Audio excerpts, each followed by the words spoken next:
Hello friends, welcome to our channel shorthand Guruji. 8 बज चुके हैं और ये समय है आपके डिक्टेशन लिखने का।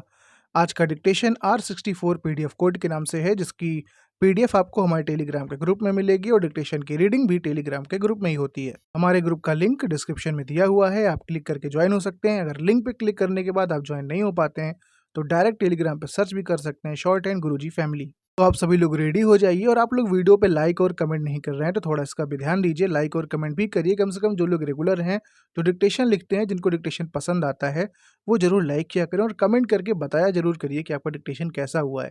ठीक है, फिर डिक्टेशन स्टार्ट करते हैं। 5 सेकंड के बाद आप सभी लोग रेडी हो जाइए। Ready, start. महोदय, उदाहरण के लिए हिंदी को भारत की सामासिक संस्कृति के सभी तत्वों की अभिव्यक्ति का माध्यम बनाने की बात इसी अंतिम अनुच्छेद में बताई गई है और इस बात का स्पष्ट संकेत भी दिया गया कि हिंदुस्तानी तथा 8वीं अनुसूची में उल्लिखित अन्य भारतीय भाषाओं से और मुख्यतः संस्कृत से शब्द ग्रहण करते हुए हिंदी भाषा की समृद्धि को सुनिश्चित कर लिया जाए। यह निर्देश वास्तव में भारतीय भाषा दर्शन में एक नया अध्याय प्रवर्तित करने वाला ऋषि वाक्य है। पर चिंता की बात है कि इस महावाक्य में केवल प्रसार पर ध्यान दिया गया। फिर भी इतना तो संतोष का विषय है कि प्रचार प्रसार तो पर्याप्त मात्रा में हुआ और वह भी स्वैच्छिक संस्थाओं के माध्यम से।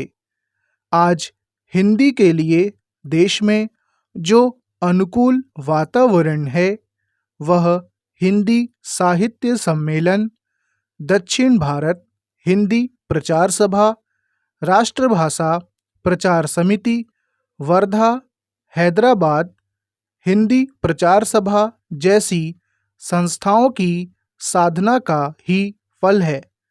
सरकार की ओर से केंद्रीय साहित्य अकादमी, नेशनल बुक ट्रस्ट आदि संस्थाओं ने भी इस दिशा में स्पृहणीय कार्य किया है, जिससे हिंदी तथा अन्य भारतीय भाषाओं के बीच साहित्यिक आदान प्रदान का एक व्यवस्थित कार्यक्रम आयोजित हो सका। इससे 2 लाभ हुए। पहला यह कि विभिन्न भारतीय भाषाओं में प्रणीत उत्तम साहित्य की जानकारी अखिल भारतीय स्तर पर प्रायः सभी भाषा भाषियों को उपलब्ध होने लगी और इसी से भावात्मक एकता भी बलवती होती जा रही है। आज से 30 वर्ष पहले हमारे यहाँ के शिक्षित वर्ग को भी इस बात का पता नहीं था कि दक्षिण की 4 प्रमुख भाषाएं कौन कौन सी हैं, ये भाषाएं कहाँ बोली जाती हैं और उनका साहित्य कितना समृद्ध है।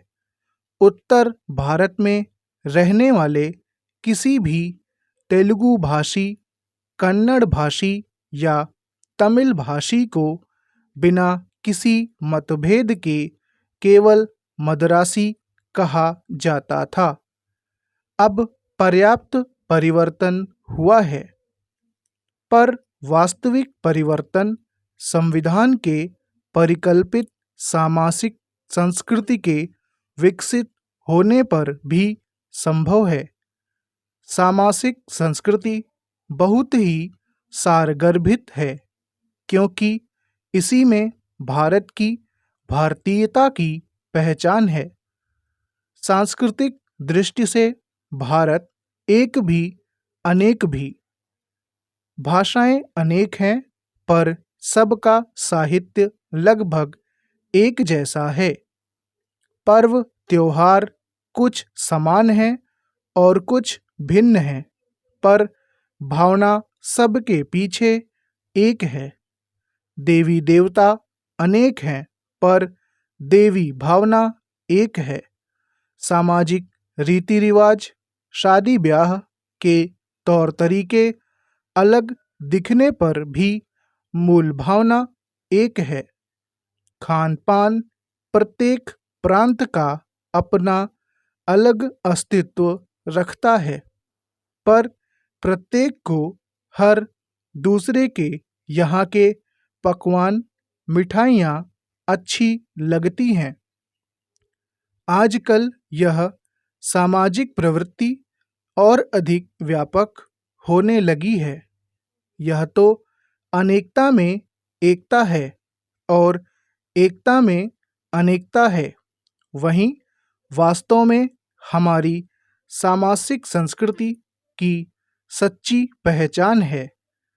इसी संस्कृति को पहचान कर और उसे समर्थ पद विधि प्रदान कर अपनी भाषा और साहित्य को अखिल भारतीय परिधान में प्रस्तुत करना ही संविधान के अनुच्छेद 351 में परिकल्पित सामासिक संस्कृति की अभिव्यंजना है। स्टॉप।